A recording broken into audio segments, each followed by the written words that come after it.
இமயமாக இருக்கக்கூடிய ஐயா எழுத்தாளர் இமயம் அவர்கள் இந்த மேடையில் இருக்கும் அதே மேடையை நானும் சிறப்பு செய்கிறேன் என்பதே எனக்கு உள்ளபடியே மகிழ்ச்சியாக இருக்கிறது.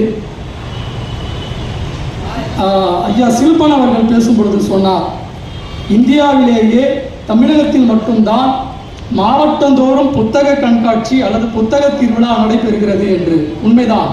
வேறு எந்த மாநிலத்திலும் நீங்கள் புத்தகத்தை சார்ந்து ஒரு திருவிழா எடுக்கிறார்கள் என்றால் நிச்சயமாக இல்லவே இல்லை. அந்த வகையில் நம்முடைய திராவிட ஆட்சியின் கீழ் மிக சிறப்பாக செயல்பட்டு கொண்டிருக்கும் நம்முடைய முதல்வர் ஸ்டாலின் அவர்கள் இந்த விழாவினை தொடர்ந்து செய்து கொண்டிருக்கிறார்.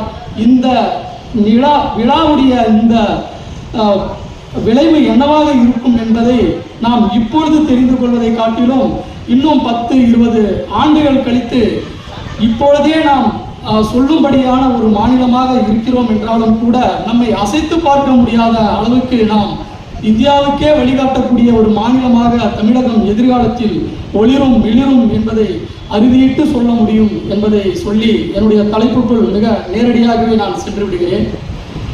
இலக்கியத்தில் சிறுகதைகள், உலகம் முழுவதும் சிறுகதைகள் அல்லது கதைகள், தலைப்புக்காக அதை நான் சிறுகதை என்று வைத்துக் கொண்டாலும் கூட கதைகளை கேட்டு வளராத ஒரு தலைமுறை உலகம் முழுவதுமே இல்லை என்றுதான் சொல்ல வேண்டும். கதைகளை கேட்காத ஒரு தலைமுறை மிக அரிதிலும் அரிது, அது இந்த தலைமுறை. எல்லோர் வீட்டிலும் அலைபேசியை நாம் அவர்கள் கையில் திணித்துவிட்டு நமது வேலையை நாம் செய்து கொண்டிருக்கிறோம். கெடுவாய்ப்பாக கதைகளை கேட்காத ஒரு தலைமுறையும் இந்த காலத்தில் தான் இருக்கிறது. இந்த காலத்தில் தான் புத்தகத்திற்கான திருவிழாவும் நடக்கிறது. இந்த முரண்களை களைவதற்கு நாம் நிச்சயம் முற்பட வேண்டும் என்பதையும் நான் வலியுறுத்தி சொல்ல விரும்புகிறேன்.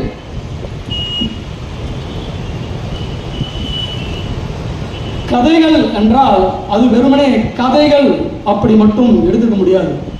கதைகள் எழுதுறவங்களுக்கும் கதையை வாசிக்கிறவங்களுக்கும் தான் தெரியும் கதையுடைய அருமை என்ன அப்படின்னு. கதைகள் வெறுமனே கதைகளை மட்டும் சொல்றது கிடையாது நண்பர்களே.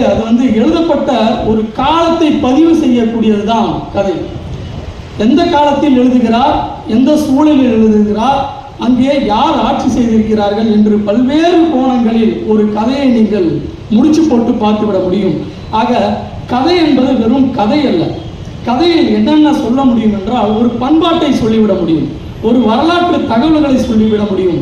நீங்கள் வெறுமனே கதை என்று மட்டும் அதை கடந்து போய்விட முடியாத அளவுக்கு